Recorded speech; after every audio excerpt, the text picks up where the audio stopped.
ముట్టినవాడు నా కనుగురుడిని ముట్టినవాడు. ఆయన అనుమతి ఆజ్ఞ లేకుండా తల వెంట్రుకలు ఒక్కటి కూడా నేల రాలదు. క్రీస్తు ప్రేమ నుండి మనలను ఎడబాపనేరు. మనకు కూడా ఇంట్లో, ఉద్యోగంలో లేదా ఆయా బాధ్యతల్లో, పరిచయ ధర్మంలో ఉన్నప్పుడు అధైర్యపడిపోతాం. We get discouraged. నేను చేసేది కరెక్టేనా, నేను వెళ్ళే మార్గం కరెక్టేనా? పాపం భరించడానికి భూమి మీదకి వచ్చినాడు, పాప రహితుడిగా జన్మించినాడు. యోబు గ్రంథంలో ఒక ప్రశ్న ఇవ్వబడింది, పాప సహితునిలో నుండి పాప రహితుడు రాగలిగిన వాళ్ళు ఎంత బాగుండు అని. అది ప్రపంచంలో ఎప్పుడు జరగదు, ఒకే ఒకసారి జరిగింది. మనమందరం పాప సహితులమే, మనలో నుండి పాప సహితులే వస్తారు కానీ పాపరహితులు రారు. ఆ పాపరహితుడు యేసునాథుడు మాత్రమే. పాప సహితునిలో నుండి పాపరహితుడు వచ్చి పాపాన్ని తీసివేయటానికి ఇష్టపడి శిలువ మీదకి వెళ్ళి తల మీద ముళ్ళ కిరీటం, ముఖమంతా ఉమ్మి, దేహమంతా కూడా దెబ్బలు. బైబిల్లో రాయబడింది 1 తక్కువ 40 దెబ్బలు అంటే 39 దెబ్బలు. 39, నాట్ 1, 1, 2, 3, 4, 5, 6, 7, 8 అలా 39 లెక్క పెట్టి కొట్టారు. ఎందుకంటే 40 ఆ పైన ఎక్కువ కొడితే యూదుల ధర్మశాస్త్ర ప్రకారము కొట్టినోడే శిక్షార్హుడు అవుతాడు, కొట్టించుకున్న వానికి శిక్ష నుండి విడుదల కలుగుతుంది, బైబిల్లో రాయబడింది. అందుకే 39 దాకా వచ్చి ఆగిపోతారు, 40 రారు. ఆ దెబ్బలు ఎవరికి? ఏతులేని గాయాలు ఎవరికి? అరిచేతుల్లో మేకులు ఎవరి కొరకు? దేహమంతా కొడ దెబ్బలు ఎవరి కొరకు? వీపు దున్నబడ్డం ఎవరి కొరకు? ముఖం మీద ఉమ్మివేయబడ్డం ఎవరి కొరకు? ప్రక్కలో బల్లెపోటు ఎవరి కొరకు? సిలువలో రక్తం గార్చడం ఎవరి కొరకు? పాపైన మానవుని కొరకే. పాపక్షమాపణీటి కొరకై యేసునాథుడు తన ప్రాణాన్ని ఆయనే సిలువలో మనఃపూర్వకంగా అర్పించడానికి ఇష్టపడ్డాడు. ఆ రక్త ప్రవాహాన్ని బట్టి రోత హృదయాలు కడగబడి శుద్ధీకరించబడి ఆధ్యాత్మికమైన ఆశీర్వాదంలోనికి తీసుకురాబడ్డ అదే రక్షణ, పాపక్షమాపణ, మారు మనసు, నిత్యజీవం, పరలోక ప్రాప్తి. ఇంకా యేసును అంగీకరించకుండా ఉంటే ఆయన యేసునందు విశ్వాసం ఉంచి పాపక్షమాపణ పొంది చెప్పనశక్యమును మహిమయుక్తమైన సంతోషాన్ని అనుభవించి పరలోక రాజ్య వారసులు కావాలని ప్రభు పేరిట మనవి చేస్తున్నాం. చూస్తాములే, వాయిదా వేయటానికి ప్రయత్నం చేయదు రక్షణ తీర్మానం. జీవితంలో ఏ తీర్మానం వాయిదా వేసినా ఒకళ్ళు సమకూర్చుకోవటానికి అవకాశం ఉంటుందేమో, కానీ యేసును అంగీకరించడానికి రక్షణ తీర్మానం వాయిదా వేస్తే సమకూర్చుకోవటానికి అవకాశం లేదేమో. అదే జరిగితే బైబిల్లో రాయబడింది, నరకం, అగ్నికుండం, పాతాళం, వేదనకరమైన స్థలం, అక్కడికి ఎవ్వరు వెళ్ళకూడదని యేసుప్రభు వారి యొక్క ఉద్దేశం. అందుకే ఆయనే భూమి మీద దిగి వచ్చి ఆ శిక్ష, ఆ వేదన, ఆ కఠిన తీర్పు సిలువలో భరించి మనందరి కొరకే ప్రాణం పెట్టాడు. ఇప్పుడు మన హృదయాలు తెరిచి, మన మనోనేత్రాలు తెరిచి ఆయన మనకు దైవిక దృష్టి కలుగజేయాలని కోరుతున్నాడు. పౌలు ప్రభు యుద్ధ నుండి he received the sight, talks about salvation. ఆయన దృష్టి పొందాడు, అది రక్షణ గురించి మాట్లాడుతుంది. రెండవది అపోస్తుల కార్యాలు 20వ అధ్యాయం, ఇందాక మనం చదువుకున్నాం, 24వ వచనం. నేను ప్రభువైన యేసు వలన పొందిన పరిచర్య. Secondly received the service from the Lord. ప్రభు యుద్ధ నుండి పరిచర్య పొందినాడు. పరిచర్య సందేహం లేకుండా మనుషులు మనకు అప్పగించవచ్చు, మన పైన ఉన్నోళ్ళు ఆత్మీయంగా బాధ్యత చూసుకునేవారు. అయితే ప్రభు అప్పగించే పరిచర్య ఆ ఫలం ఉంటుంది. మనకు మనమే బలవంతాన ఏదో రకరకాల ఈక్వేషన్స్ని ఆధారం చేసుకుని చేసే పరిచర్య ద్వారా ఫలం ఉండదు. అందుకే ఒక బైబిల్ పండితుడు ఇలాగన్నాడు, any ministry based upon the selfishness is a ministry leading to death. స్వార్థముతో చేసే ప్రతి పరిచర్య యొక్క పరాకాష్ట మరణం.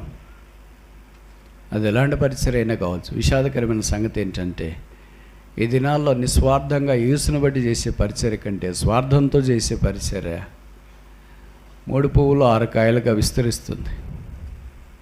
అదే పరిచర్య అనుకుంటున్నారు, but the end there of is death. ఒక ఎదుటి సరైనదిగా కనపడ మార్గం కలదు కానీ తుదకది మరణమునకు త్రోతి నేను వాక్యంలో రాయబడుతూ వచ్చింది. మరణం చాలా రకాలుగా ఉంది. దాంట్లో ఒకటి ఏంటంటే పరిచర్యలో కూడా మరణం, death in the ministry, death in the service. మనం ప్రభు పరిచర్య చేస్తూనే ఉంటాం, కానీ that which is not belonging to the spirit is death. ఆత్మ మూలము కానిది మరణం. That which is of flesh is flesh, that which is of spirit is spirit, that which is of death is death. శరీరానుసారమైంది శరీరం, ఆత్మానుసారమైంది ఆత్మ, శరీరానుసారమైంది మరణం. కనుక పరిచయం చేయడం చాలా మంచిది, ప్రభువుకు స్తోత్రాలు. అయితే అదే సందర్భంలో నా పరిచర్య పౌలు అన్నాడు, I received from the Lord. ప్రభు యుద్ధ నుండి నేను పొందితిని. కనుక ప్రభు యుద్ధ నుండి పొందిన పిలువబడిన వారితో కలిసి దైవికమైన విధానములో ఈ పరిచర్యలు కొనసాగడం ప్రాముఖ్యమైన సంగతి. దాంట్లో జీవం ఉంటుంది. ఆ జీవం అనేకులకు వ్యాపిస్తుంది. ఆ జీవమే యేసుక్రీస్తు ప్రభు. No Christ no life. Kristu లేకపోతే జీవం లేదు. అందుకే క్రీస్తునందు విశ్వాసం ఉంచాలని కోరబడుతున్నా. యోహాను 5లో చెప్పబడింది, నా మాట విని నన్ను పంపిన వాని యందు విశ్వాసం ఉంచి ప్రతివాడు తీర్పులోనికి రాక మరణములో నుండి ఎక్కడికి? ఫ్రమ్ డెత్ టు లైఫ్, మరణములో నుండి జీవములోనికి దాటి ఉన్నాడు. యేసు ప్రభు వారికి వెలపట్ట మనుషుడు మరణములో ఉన్నాడు, యేసులో మనుషుడు జీవంలోనికి వచ్చి. కనుక రెండవది ఆయన సేవను పొందినాడు. మూడవది చూస్తాం, కొరింథీయులకు రాసిన మొదటి పత్రిక 11వ అధ్యాయం 23వ వచనం. 1 Corinthians chapter 11 verse 23. నేను మీకు అప్పగించిన దానిని, మన మాట ఏంటంటే పొందితిని, received of the Lord, received of the Lord. Number 1, he received the salvation from the Lord, because the salvation belongeth unto the Lord. రక్షణ యెహోవాది. Number 2, he received the service from the Lord. పరిచర్య ప్రభు యుద్ధ నుండి పొందినాడు. ఇక్కడ మూడవది, he received this Paul talks about the suffering of Jesus Christ from the Lord. ఇది యేసు ప్రభు యొక్క శ్రమను, సిలువను జ్ఞాపం చేసే ప్రభు బల్ల యొక్క ప్రత్యక్షత వెలుగు ప్రభు యుద్ధ నుండి పొందితిని. సో దీని గురించి నేను ఇప్పుడు మాట్లాడడం లేదు, కానీ కనుక ప్రభు బల్ల భౌతికమైనది, మనం ఏర్పాటు చేసుకుంది కాదు, ఇది ప్రభు ద్వారా మనకు అనుగ్రహించబడిందని జ్ఞాపకం చేయబడుతుంది.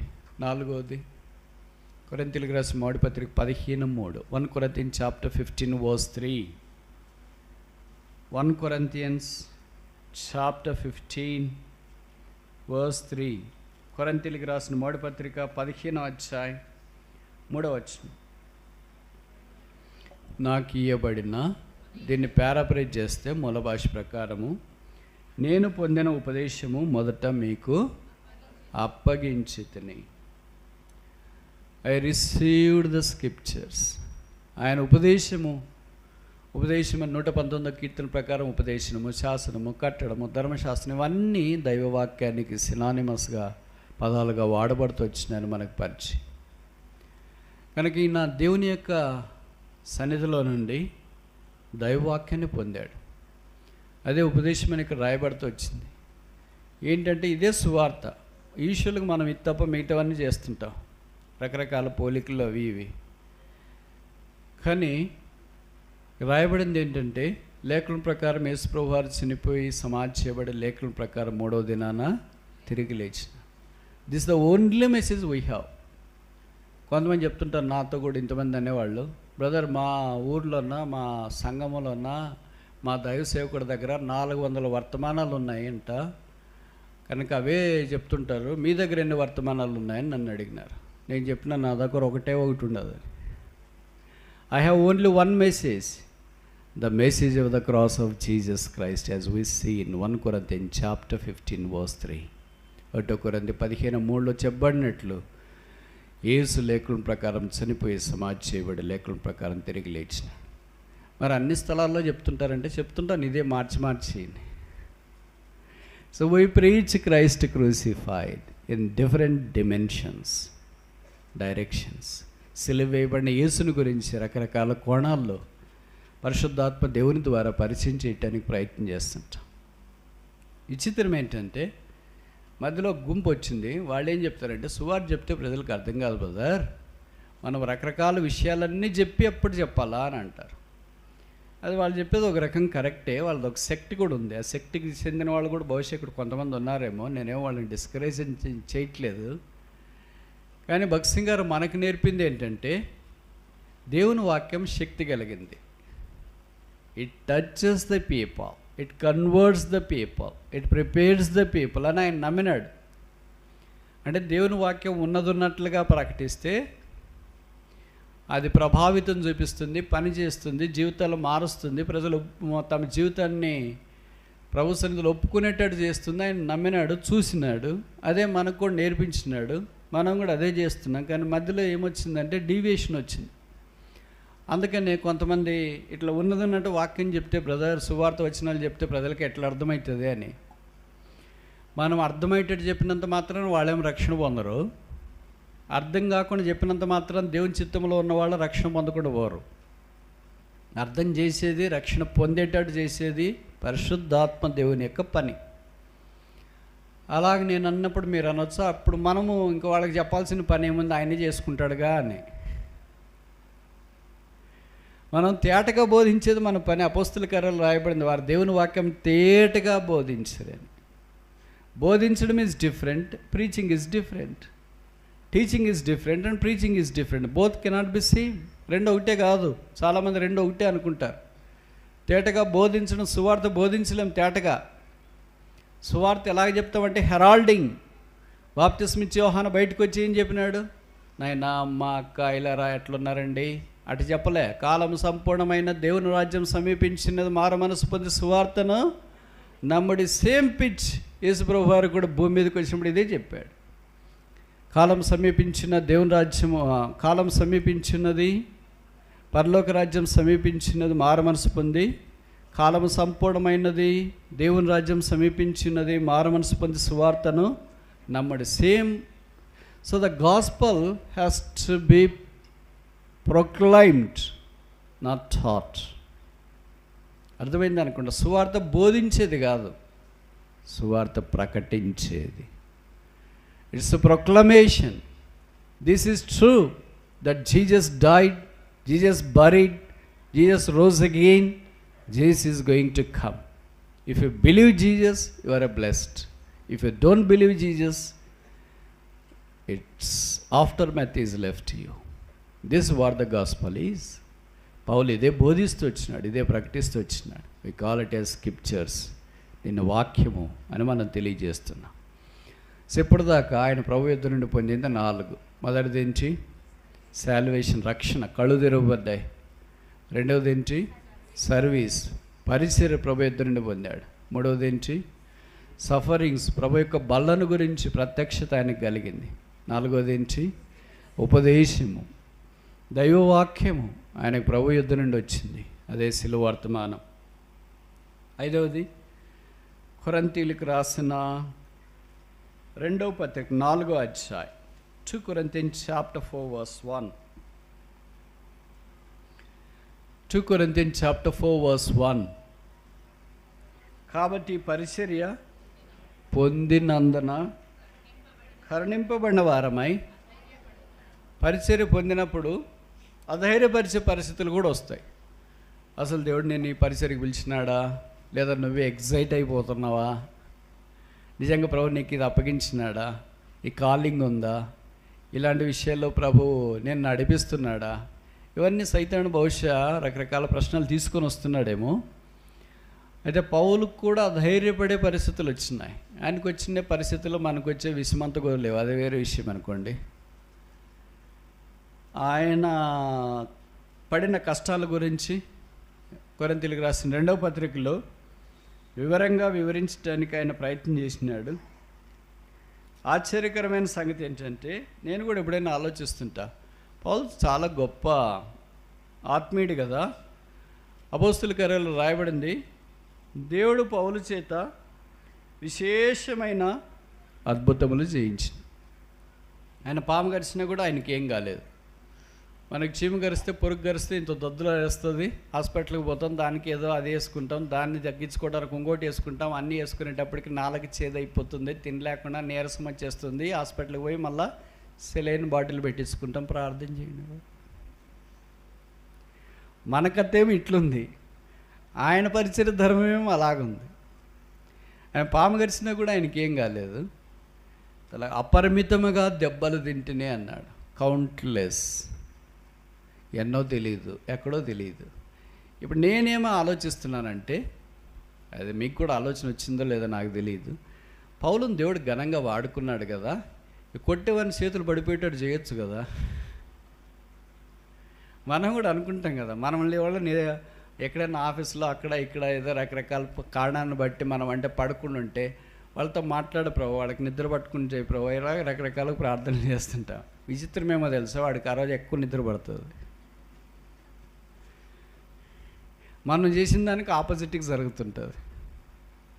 ఎందుకు ఇలాగ జరుగుతుంది? మరి పౌలు అంటే భక్తుడికి కూడా దేవుడు కొన్ని సందర్భాల్లో కాపాడాడు, కొన్ని సందర్భాల్లో అప్పగించి, ప్రాణం పోయే పరిస్థితుల్లో కొన్ని సందర్భాల్లో కాపాడాడు, కొన్ని సందర్భాల్లో కొట్టడానికి, ఆయన్ని హింసించడానికి, అవమానపరచడానికి, దూషించడానికి ప్రభు అప్పగించిన. ఈ స్టోరీ మనకు కూడా వర్తిస్తుంది. ప్రభు కొన్ని సందర్భాల్లో మనల్ని కాపాడుతాడు.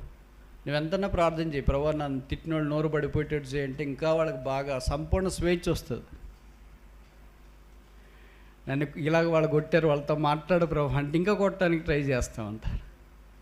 This really happens. Sometimes Lord allows without the permission of God. Nobody can ever touch anything. అందుకే బైబిల్లో రాయబడింది కదా, మిమ్మల్ని ముట్టినవాడు నా కనుగురుడిని ముట్టినవాడు. ఆయన అనుమతి ఆజ్ఞ లేకుండా తల వెంట్రుకలు ఒక్కటి కూడా నేల రాలదు అని బైబిల్లో రాయబడుతూ వచ్చి, మనందరికి సంబంధించి ఆయన ఆజ్ఞ లేకుండా ఏది జరగదు. ఆయన అనుమతిస్తాడు, కానీ మనకేంటంటే భరించడం కష్టమైపోతుంది.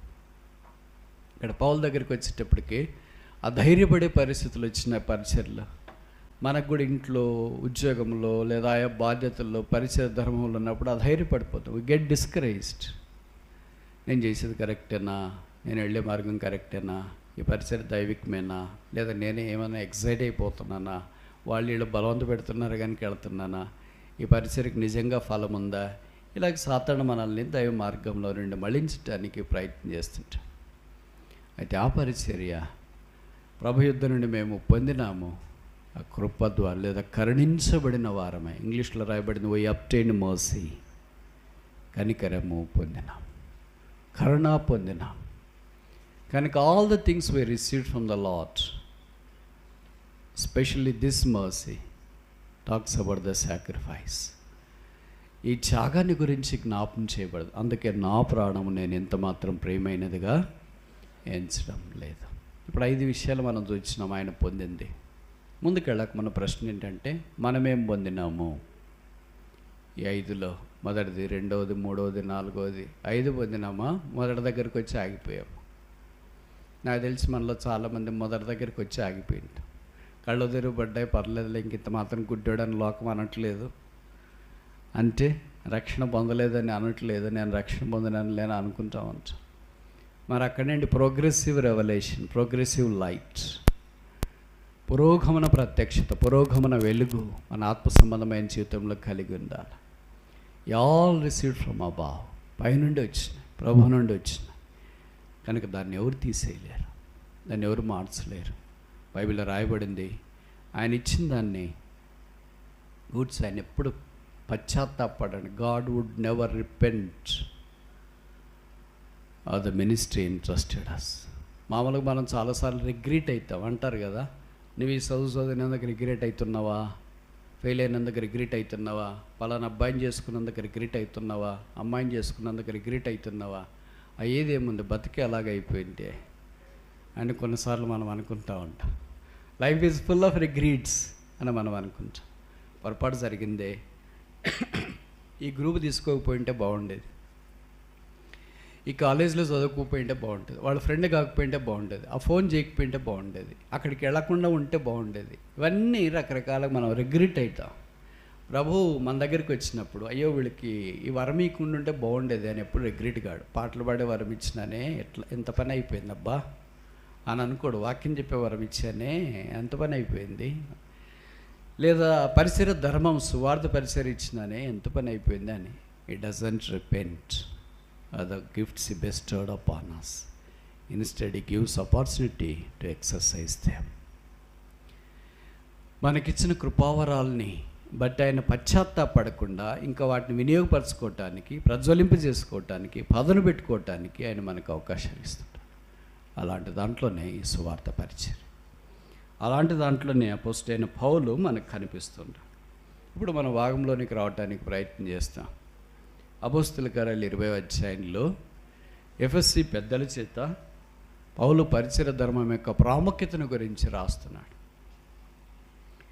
ఇది పెద్దల యుద్ధ నుండి పొందింది, పక్కనున్న వారి యుద్ధ నుండి పొందింది కాదు, ఇది ప్రభు యుద్ధ నుండి పొందింది అనేది మనం ఎప్పుడు గుర్తుంచుకోవాలి. అందుకే ఇక్కడ ఒక 5 విషయాలు మనం చూచి ముగించడానికి ప్రయత్నం చేస్తాం. అపోస్తలుల కార్యాలు 20వ అధ్యాయం మొదటిది 21వ వచనం. మనకు తెలుగులో 20, 21 కలిసి ఉన్నాయి. నేను చదువుతా, మీరు ఆలకించాలని మనవి చేస్తున్నాను. మరియు ప్రయోజనకరమైనది ఏదియో దాసు కనుక బహిరంగముగాను ఇంటింటను మీకు తెలియజేయచ్చు, బోధించుచు దేవుని ఎదుట మారు మనస్సు పొంది మన ప్రభువైన యేసుక్రీస్తునందు విశ్వాసముంచవలనని. కానీ ఇది ప్రీచింగ్, ఆయన బోధిస్తూ వచ్చినాడు. దేవుని ఎదుట మారు మనసు. కొంతమంది మారు మనసు పొందినాము అని చెప్తారు కానీ వాళ్ళ క్రియలు కనిపించు. మారు మనసు పొందిన తర్వాత మరి ఫలం ఉండాలిగా. మత్తయి సువార్తలో చెప్పబడింది, మారు మనసుకు తగిన ఫలములు ఫలించుడి. ఫలము లేకుండా నేను కూడా మారు మనసు పొందినానంటే ఏం లాభం? కోపం తగ్గలేదు, ద్వేషం తగ్గలేదు, అసూయ తగ్గలేదు, కుళ్ళు తగ్గలేదు, కుతంత్రం తగ్గలేదు, శరీర కార్యాలు ఏవి తగ్గలేదు, పైపెచ్చి ఎక్కువైపోయినాయి. మరి అలాంటప్పుడు రక్షణ పొందినామని ఏమీ రుజువు? ఏం రుజువు లేదు కదా. రక్షణ పొందినామని సేవకుల్ని, బోధకుల్ని, ఎరుగు పొరుగు వారిని మెప్పించవచ్చు, వాళ్ళకి చెప్పవచ్చు, బాప్తిసం కూడా తీసుకుని ఉండవచ్చు. కానీ దేవుని ఎదుట సరైన మారు మనసు మాత్రమే అంగీకరించబడుతుంది, సరికానిది తృణీకరించబడుతుంది. మారు మనసు పొందిన వారికి ఒక లక్ష్యం ఇక్కడ రాస్తున్నాడు. 5 వరుసలో ప్రయోజనకరమైనది ఏదియో దాచు కనుక.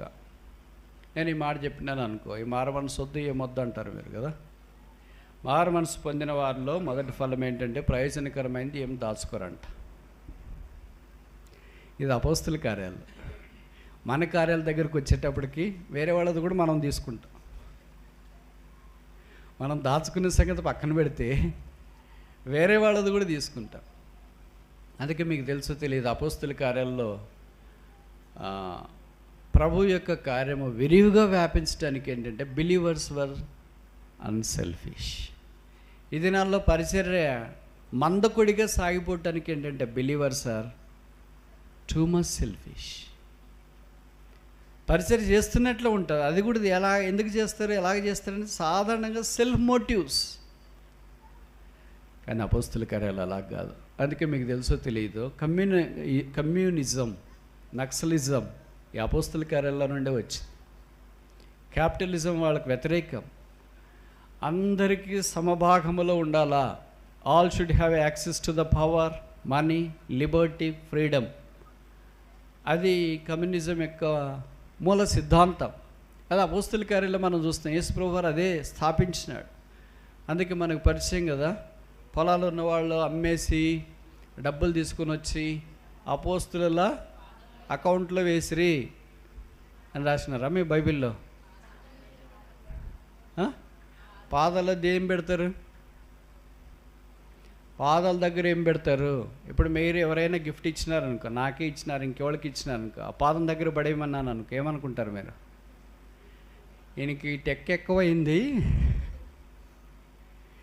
డబ్బులు అంటే క్రైస్తవేతరులు అంటే డబ్బులు ఇస్తే కళ్ళకు అద్దుకొని తీసుకుంటారు కదా. ఆ పాదాల దగ్గర పడేయమంటే అర్థం ఏంటంటే it is as good as dung for us. అదొక పెంట. పాదాల దగ్గర ఏముంటాయంటే పెంట ఉంటాయి, చెప్పులు ఉంటాయి. అందుకే పెంటతో సమానము అని అపోస్తలులు దాన్ని ఎంచినారు. ఎవరి దగ్గర అయితే డబ్బులు పాదాల దగ్గర ఉంటాయో వారి దగ్గర పరిశుద్ధాత్మ దేవుడు హృదయంలో ఉంటాడు.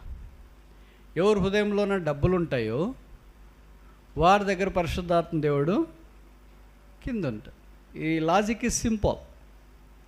ఇప్పుడు చెప్పాడు, మన దగ్గర పరిశుద్ధాత్మ దేవుడు ఎక్కడున్నాడు? నేను ఈ మాట అంటాను వచ్చు, మా దగ్గర డబ్బులు లేవు బ్రదర్, దాని గురించి ఎందుకు గారు ఇంత. అది కూడా వాస్తవమే. అన్నీ ఉన్నోళ్ళు దాదాపు సువార్తకి ఇక్కడికి వస్తారని నేను అనుకోను. Very rarely people will come, only poor people will come. పేదలు 2 రకాలుగా ఉంటారు, మీకు తెలుసు కదా. One is financially poor, second one is spiritually poor. ఆర్థికంగా పేదలు ఉంటారు, వాళ్ళని మనం చూస్తుంటాం రోజు, దాంట్లో మనం కూడా ఉన్నాం. రెండవది స్పిరిచువల్లీ పూర్, ఆత్మీయంగా పేదలు ఉంటారు. అలాంటి వారికి యేసుప్రభువు వారు సువార్త ప్రకటించడానికి భూమి మీద వచ్చినాడు. అందుకే బైబిల్లో రాయబడింది, బీదలకు సువార్త ప్రకటించట కొరకు నేను వచ్చిన. బీదలు అంటే వాళ్ళు they are not poor financially, వారు ఆత్మీయంగా పేదవారు కానీ భౌతికంగా ధనవంతులే. యేసుప్రభు ఉదాహరణకి జక్కయ్యని చూడండి, బీదలకు సువార్త ప్రకటించడానికి వచ్చినాను కదా ప్రభు, మరి జక్కయ్య ఫుల్ రిచ్చే, 1కి 4 గంటలు ఇచ్చేస్తానన్నాడే. I is no poor at all. ఆయన పేదవాడు కాదు కదా అని అంటే, ఆత్మలో పేదవాడు. Blessed are the poor in spirit, for theirs is the kingdom of God. ఆత్మ విషయమై దీనిలైన వారు ధన్యులు, పరలోక రాజ్యము. కనుక ఆత్మీయమైన విషయాల్లో ఈ పేదరికం అనేది అపోస్తుల కార్యంలో తాండవమాడుతూ వచ్చింది. పరిచర్య వారి దగ్గరికి వచ్చినప్పుడు వారు ఆ పరిచర్యను అంగీకరించిన, రక్షణ పొందిన. అప్పుడు ఆ సువార్తతో పోల్చుకున్నప్పుడు వారి దగ్గర ఉన్న వస్తు సామాగ్రి విలువైంది, ఎన్నికైంది కాదు. మనకు అది ఎందుకు ఎక్కువ ఎన్నికైందిగా ఉందనంటే, because Christ is not as important as that of our wealth. ఏది మనకు ప్రాముఖ్యమో అది మనం భద్రంగా పెట్టుకుంటాం. ఇప్పుడు మీ వ్యాలెట్లో ఉన్న ప్రాముఖ్యమైనది భద్రంగా పెట్టుకుంటాం. డ్రైవింగ్ లైసెన్స్ కావచ్చు, ఆధార్ కార్డు కావచ్చు, ఇంకేదైనా ఓటర్ ఐడి కావచ్చు, పాన్ కార్డు కావచ్చు, ఏదైనా మీరు భద్రంగా పెట్టుకుంటారు, ఎందుకంటే ఇట్స్ ఇంపార్టెంట్. అదే సువార్త కరపత్రిక కూడా నా వ్యాలెట్లో పెట్టుకున్నాను అనేవాళ్ళు చేయొద్దండి. మస్తుగా ఉన్నాయి బ్రదర్, అవి లక్షలు ఉన్నాయి, అవి ఎందుకు పెట్టుకుంటామని అనుకుంటా. అంటే అలాగ పెట్టుకుని తిరగండి అని నేను చెప్పట్లేదు. ఉద్దేశం ఏంటంటే, what is precious we hide, what is not precious we unfold. ప్రశస్తమైనది కనబడేటట్లు ఉంచము, ప్రశస్తం కానిది కనబడేటట్లు ఉంచడానికి ప్రయత్నం చేస్తాం. అపోస్తుల దినాల్లో దైవవాక్యము అలాగ ప్రబలమై వ్యాపించడానికి హేతువు పరిశుద్ధాత్మ ద్వారా వారు నింపబడిన వారై వారికి కలిగింది సమిష్టిగా పంచుకుంటూ వచ్చినారు. అపోస్తుల పాదాల దగ్గర పెడితే మన టైప్లో మాదిరి ఏంటి, ఇది నా అకౌంట్లే, ఏదైనా అకౌంట్లే, ఇది దాంట్లో అది ఇది అని చెప్పింటాం మేము. ఇప్పుడు అకౌంట్ కాదు కదా, ఏమంటారు, ఫోన్పే, క్యూఆర్ కోడ్, ఇలాగ డిజిటల్ అంతా వచ్చింది, డిజిటలైజేషన్ అని వచ్చింది. అపోస్తులకి ఎంత వచ్చింది, ఎంత పోయింది, ఎవరేం చేస్తున్నారు లేదు. అందుకనే వాళ్ళు అన్నారు, మాకు వెండి బంగారాలు మా ఇద్ద లేవు కానీ మాకు కలిగిందే ఏముంది, నజరేయుడని యేసునామం, మనకేం లేదు. చెప్పరేంటి, సిగ్గుపడుతున్నారు. వాళ్ళకి ఏది కలిగి ఉన్నామో మనకు అది లేదు, మనకి ఏముందో వాళ్ళకి అది లేదు. అర్థమైంది అనుకు నేను చెప్పిన మాటలు? తెలుగు అర్థమవుతుందా మీకు? అంత ఇంగ్లీషేనా? రెండవ చూస్తాం, అపోస్తుల కార్యములు 20వ అధ్యాయం, acts of the అపోజిల్ chapter 20 verse 21. 20:21 అపోస్తుల కార్యాలు 20:21. మన ప్రభువైన యేసుక్రీస్తునందు విశ్వాసం ఉంచవలనని యూదులకును గ్రీసు దేశస్థులకును ఎలాగ సాక్ష్యమిచ్చి చుంటినో ఇదంతయు మీకు తెలియను. Practical ministry. మొదటిది ప్రీచింగ్ మినిస్ట్రీ, బోధించినాడు, సంగతుల వారికి తెలియజెప్పినాడు. రెండవది ఆయన బోధకి ఆయన ప్రాక్టీస్కి సింక్ అయింది. సాధారణంగా మన బోధకి మన ప్రాక్టీస్కి సింక్ కాదు. నేను చెప్పే మాటలు అర్థమవుతున్నాయి అనుకుంటా మీకు. అవి రెండు అనంత దూరంలో పోతుంటాయి. మ్యాథమెటిక్స్ వాళ్ళకి తెలుసు కదా, 2 parallel lines నెవర్ మీట్. 2 సమాంతర రేఖలు ఎక్కడ కలుసుకోవు. అలాగే మనం బోధించేది ఒక రేఖ, మనం జీవించేది ఇంకొక రేఖ. They will not meet. అయితే అపోజిట్ అయిన పౌలు ఏం బోధించినాడు, అదే జీవించినాడు. ఏం జీవించినాడో అదే బోధించి యేసుప్రభుల వారు అదే చేసినారు. భక్సింగ్ గారి పరిచయం అంత వర్ధిల్లటానికి చాలా కారణాలు ఉండొచ్చు. ఒక కారణం ఏంటంటే ఈ ప్రాక్టీస్డ్ వాట్ ఈ ప్రీచ్డ్ అండ్ ఈ ప్రీచ్డ్ వాట్ ఈ ప్రాక్టీస్డ్. ఏది బోధించినాడో అది జీవించినాడు, ఏది జీవించినాడో అదే బోధించి. అందుకని ప్రభువారు ఆయన పరిచయను వెరివిగా ఆశీర్వదిస్తూ వచ్చిన. మనం మన దగ్గరికి వచ్చేటప్పటికి ఏంటి, మనం ప్రేమ కలిగి ఉండుడి అని బోధిస్తాం. ఇంటికి వెళ్ళిన తర్వాత భార్య భర్తలు పోట్లాడి చెప్పనలేవు కాదు, పిల్లలతో పోట్లాడి చెప్పనలేవు కాదు, వేరే వాళ్ళతో పోట్లాడి చెప్పకనలేవు కాదు. మళ్ళీ స్టేజ్ మీదకి వచ్చిన వెంటనే ఓ యేసు నీ ప్రేమ,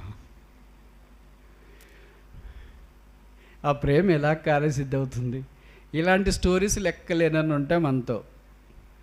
ఎలాగ పరిచయం ఫలిస్తుంది, ఎలాగ వృద్ధిలోనికి వస్తుంది? 30 అంతలన్నా రావాలి కదా, కనీసం 60 అంతలు 100 అంతలు తర్వాత సంగతి దేవుడేరగా. 30 అంతలు అనేది బేసిక్. అంటే 30 మార్కులతో పాస్ కావడం, ఒక 5 మార్కులు కలుపుకుంటే 35 యావరేజ్ స్టూడెంట్. అలా కాకుండా బిలో యావరేజ్ అంటే 30కి తక్కువ వస్తే బిలో యావరేజ్ అవుతారు. బిలో యావరేజ్ అయితే మరి పాస్ కావడం చాలా కష్టం. ఎంత స్పెషల్ క్లాసులు పెట్టినా, ట్యూషన్లు పెట్టినా, ఇంక మీరు ఏమంటారో తెలియదు కానీ అలాంటి వాళ్ళు ఇంప్రూవ్ కావడానికి ఇంప్రూవింగ్ క్లాసెస్ అని పెట్టినా, రకరకాల ఎగ్జామ్స్ పెట్టినా, ఎందుకంటే they are below average students, you cannot make them to succeed. అలాగే ఆత్మీయంగా మనం కూడా below average believers. Average believers is okay, but below average believers అంటే very tough to handle. What God wants meritorious believers. 60 అంతలు 100 అంతలుగా ఫలించే వ్యక్తులుగా ఉండాలని ప్రభు కోరుతున్నాడు. గ్రీకులకు యూదులకు, గ్రీకులు జ్ఞానాన్ని జ్ఞాపకం చేస్తున్నారు. వాళ్ళు అనుకున్నారు మమ్మల్ని మించిన జ్ఞానం ఇంకెవరికి లేదు భూమి మీద అని అనుకున్నారు. యూదులు మత నిష్ట కలిగిన వారు, రిలీజియస్లీ స్ట్రాంగ్, మాకంటే ఎవరు నిష్ఠున్నారు అని తలంచేవాళ్ళు. కనుక ఈ 2 ఆపోజిట్ పోల్స్, ఈ 2 మీట్గా తెలివి ఉన్నోడికి చెప్పాలంటే కష్టము, నిష్ఠున్నోడికి చెప్పాలన్నా కూడా కష్టము. అంత ఇంత మన మాదిరి తెలివి లేకుండా ఉంటే చెప్పచ్చు, అంత ఇంత మన మాదిరి నిష్ఠ లేకుండా ఉంటే చెప్పచ్చు. ఎక్కువ నిష్ఠున్నోడికి ఏది పనిచేయదు, ఎందుకంటే ఆ నిష్ఠే పనిచేస్తుంటా. అలాగే ఎక్కువ జ్ఞానం ఉన్నోనికి ఏది పనిచేయదు, అదే జ్ఞానమే పనిచేస్తుంటా. ఆ జ్ఞానము లోక సంబంధమైనది. That is foolishness in the sight of God. దేవుని దృష్టిలో ఆ జ్ఞానం వెరితనం. అయితే what is wisdom in the side of the Lord is foolishness in the side of the world. దేవుని యొక్క జ్ఞానము లోకం దృష్టికి వెరితనంగా కనిపిస్తుంది. కనుక దైవ కార్యములో రెండవది, మనము క్రియాపూర్వకమైన జీవితం కలిగి ప్రభు యొక్క కార్యక్రమాల్లో ముందుకు సాగవలసిన వారమైన జ్ఞాపం చేయబడుతున్నాం. మూడవది అపోస్తుల కార్యాలు 20వ అధ్యాయం, acts of the apostles chapter 20 verse 22, 20-22. ఇదిగో నేను ఇప్పుడు ఆత్మ యందు బంధించబడిన వాడినై యెరూషలేమునకు వెళుతున్నాను, అక్కడ నాకు ఏమేమి సంభవించునో తెలియదు. 23 బంధకములను శ్రమలను నా కొరకు కాచుకొని ఉన్నవని పరిశుద్ధాత్మ ప్రతి పట్టణంలోనూ నాకు సాక్ష్యం ఇస్తున్నాడు. ఇన్ని జరుగుతున్నా కూడా ఎవరు పోతారండి? ఇప్పుడు మన కొరకు కాచుకుని, నా కొరకే అనుకోండి, కారు కాచుకుని ఉందంటే వస్తా, భోజనం కాసుకుని ఉందంటే వస్తా, గిఫ్ట్ కాసుకుని ఉందంటే వస్తా. అలా కాదు, అక్కడ పోతే కొడతారంటే, బంధకాలు ఉన్నాయంటే, చంపేస్తారున్నారంటే, మనసు బాగాలేదు బ్రదర్ ప్రార్థన చేయండి, ఇంకోసారి ప్రయత్నం చేస్తామని చెప్తా. పౌలు తెలిసి వెళ్ళాడు, వద్దు అని పక్కన విశ్వాసాలు అంతా మొత్తుకున్నారు, ఏడ్చినారంట, మీరు అక్కడికి వెళ్ళొద్దు బ్రదర్, వెళ్ళొద్దు. ఎందుకంటే ఆయన మీద మమకారం, వాళ్ళకి అంత పరిచయం ఆయన ద్వారా వాళ్ళు పొందినారు. వాళ్ళ కళ్ళెదుటే ఆయన పోగొట్టుకోవడం వాళ్ళకి ఇష్టం లేదు. కనుక హ్యూమన్ అటాచ్మెంట్ వారి మీద పనిచేసింది. వాళ్ళ పౌల దగ్గరికి వెళ్ళి వెళ్ళొద్దు అని వేడుకున్నారు. ఆయన అన్నారు, మీరు ఏడ్చిన నా హృదయాన్ని ఎందుకు బద్దలు చేస్తారు? నేను దీని కొరకే వచ్చినాను. ఇది ఏ జ్ఞాపం చేస్తుందంటే ప్యాషన్, మినిస్ట్రీలో ప్యాషన్, ఆశ, తీవ్రమైన తృష్ణ ప్రభు కొరకు మనం కలిగి ఉండడం చాలా ప్రాముఖ్యమైన సంగతి. ఈ ఆశ పరిస్థితులన్నీ బాగున్నప్పుడు కాదు, బిర్యానీ కాచుకుని ఉందంటే బాగున్నప్పుడు కాదు,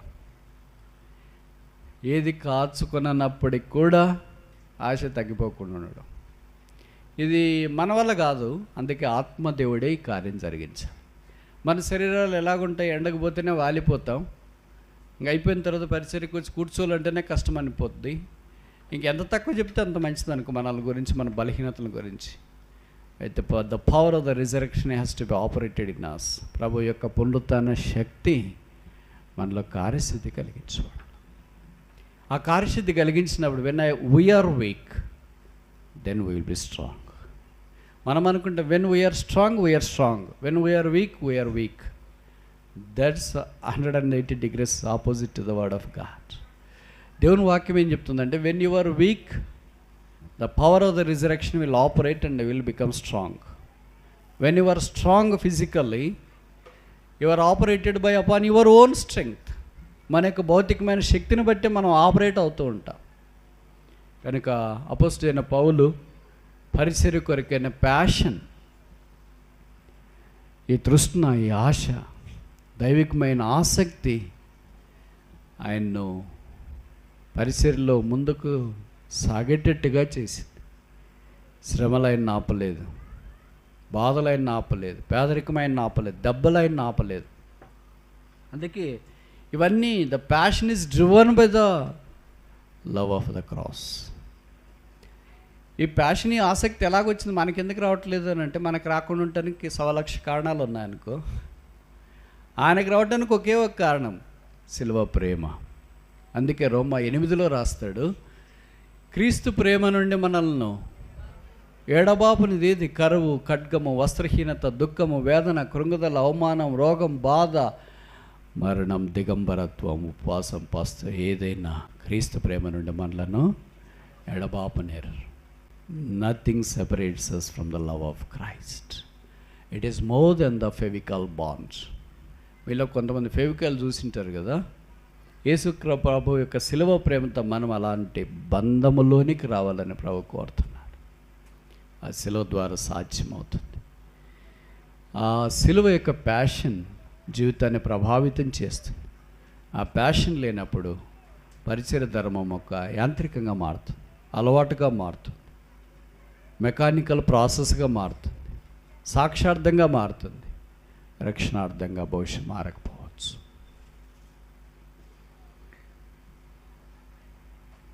నాలుగోది చూస్తామా? అపోస్తలుల కార్యాలు 20వ అధ్యాయం 24. Acts of the అపోజిల్ chapter 20 verse 24. అయితే దేవుని కృపా సువార్తను గురించి సాక్ష్యం ఇచ్చుటేందు నా పరుగును నేను ప్రభువైన యేసు వలన పొందిన పరిచయను తుదముట్టించవలనని నా ప్రాణము నాకెంత మాత్రమును. ఈ మాట చదువుతున్నప్పుడు మనకేమనిపిస్తుంది? పెళ్ళి కాలేదు కనుక ఆయన మస్తు చెప్తాడులే అనుకుంటాం కదా. పెళ్ళి అయితే కదా తెలుస్తుంది. ఏదన్నా ఒక చిన్న ఇబ్బంది వచ్చిన వెంటనే పెళ్ళైన వాళ్ళకి ఎవరు గుర్తొస్తారు? చెప్పండి, అయిన వాళ్ళు చెప్పండి. కారణం మౌనంగా ఉన్నాడు. విచిత్రం ఏంటంటే అయిన వాళ్ళకంటే కాని వాళ్ళకి ఎక్కువ ఉంటుంది. ఏ చిన్న ఇష్యూ జరిగినా, జ్వరం వచ్చినా మొదట భార్యకి జ్వరం వస్తే భర్తకు గుర్తొస్తుంది, భర్తకు వస్తే భార్య గుర్తొస్తుంది, అలాగే తల్లిదండ్రులకు వస్తే పిల్లలే గుర్తొస్తుంది, పిల్లలకు వస్తే తల్లిదండ్రులే గుర్తొస్తారు. ఇంకా ప్రాణాపాయ పరిస్థితి వస్తే ఆయన అన్నాడు, I do not deem my life as dear unto me when it comes to the gospel. సువార్త అనే పరిసర దగ్గరికి వచ్చేటప్పటికి నా ప్రాణం నాకు ఎంత మాత్రం ప్రేమగా ఎంచుకున్నట్లేదు. అంటే అర్థం ఏంటంటే, ఈజ్ ప్రాణము is less than the ministry of Jesus Christ. Preciousness of the ministry, పరిచర్య యొక్క అమూల్యత లేదా ప్రశస్తత, శ్రేష్టత. The more we know the preciousness of the ministry of the Lord, the more we would like to offer ourselves unto the Lord. ప్రభు పరిచర్య యొక్క ప్రశస్తత మనకు అర్థమైనప్పుడు అప్పుడు ప్రభు కొరకు మనం పారవేయబట్టానికి, ప్రాణార్పణముగా చేయబట్టానికి ఇష్టపడతాం. అందుకే పౌలు తిమోతికి రాస్తున్నాడు, నా విశ్వాసమును కాపాడుకొంచుని నా పరొక్కడ ముట్టించితిని, నా కొరకు నీతి కిరీటం ఉంచబడిన. That is the cry of the winner. విజయశాలి యొక్క కేక్ అది. మన సంగతి ఏంటి మరి? 5వ దాకా చూసి ముగిస్తామా? అపోస్తుల కార్యాలు 20వ అధ్యాయం.